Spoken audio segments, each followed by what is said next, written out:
Retranscription d'une histoire que mon meilleur ami Antoine m'a racontée plusieurs fois. Tout est identique à ce qu'il m'a dit avec le plus de détails dont je puisse me souvenir.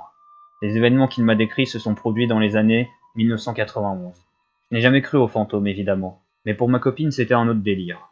Alors quand dans la maison il a commencé à avoir des espèces de chuchotements, des grattements sur les murs et des portes qui se claquaient derrière nous sans courant d'air, elle a pété un câble. Antoine, Antoine, il faut qu'on fasse quelque chose. Moi j'étais en mode, mais Léa, putain, je suis pas les Ghostbusters.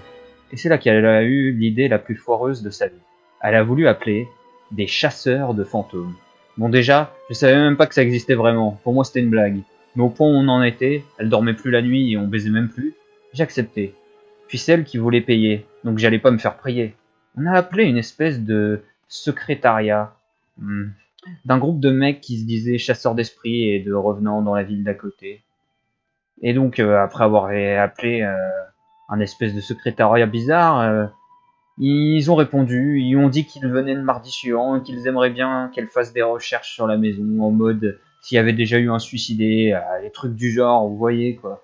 Ah, moi j'aurais trouvé ça classe, mais après maintes recherches, le seul truc le plus proche de chez nous, c'était un mec qui s'était fait écraser devant la baraque en 84, ce qui est pas franchement très effrayant.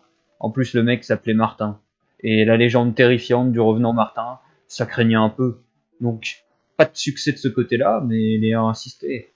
Bref, ils sont arrivés assez tôt le matin, et après la présentation la plus pathétique et la plus puceau que j'ai jamais vue, nous sommes les chasseurs de fantômes, enchantés. Les trois mecs à casquette ont commencé à chercher divers trucs un peu partout dans la maison avec des appareils que j'avais jamais vus qui faisaient bip bip. Non seulement après une heure de recherche ils n'avaient rien trouvé du tout, mais en plus les phénomènes que Léa et moi on vivait ne s'étaient pas reproduits. Bref, pas un gros succès. Ce qui m'a franchement conforté dans l'idée que c'était des gros arnaqueurs. Dans l'idée de les faire partir pour que je puisse regarder la télé tranquille, j'ai commencé à discuter avec celui qui avait l'air d'être le leader de cette bande de dégénérés. Même s'il avait l'air sympa, mais quand même vachement bizarre. Après discussion, je lui ai discrètement glissé l'idée qu'on était pressé et qu'il fallait qu'il parte car je devais regarder tranquillement la télé et faire autre chose. Les histoires de fantômes, c'est vraiment pas mon truc. Ils ont ramassé leurs trucs et je les ai raccompagnés à la porte avec Léa. J'étais quand même un peu désolé de leur avoir fait perdre du temps à ces pauvres gars. Alors j'ai tenté de la jouer sympathique avec le leader. S'en est suivi la discussion la plus bizarre que j'ai jamais eue de ma vie. Et encore désolé, hein. On était persuadés qu'il y avait vraiment des trucs. Ah, pas de problème, on a l'habitude des fausses alertes. Il a fait le sourire le plus forcé que j'ai jamais vu, ce qui m'a conforté dans l'idée qu'on leur avait vraiment fait perdre leur temps. J'ai essayé de changer de sujet pour combler le malaise. Vous n'avez pas eu trop de mal à vous garer? Je n'ai pas vu votre camionnette dans la rue. Oh, nous n'en avons pas. On déteste les voitures. Ils ont ricané entre eux. Il s'en est suivi un autre silence bien gênant.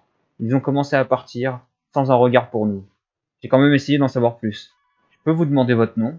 Il s'est retourné un bref instant, m'a regardé dans les yeux et m'a souri. Martin. Avec Léa, on a à peine eu le temps de se regarder sans rien comprendre, que le téléphone a sonné. C'était le secrétariat des chasseurs de fantômes. Ils nous informaient qu'ils étaient désolés du retard, qu'il y avait des embouteillages sur la route, et qu'ils seraient là dans une petite heure. Quand on a regardé dans la rue, les trois chasseurs de fantômes avaient disparu.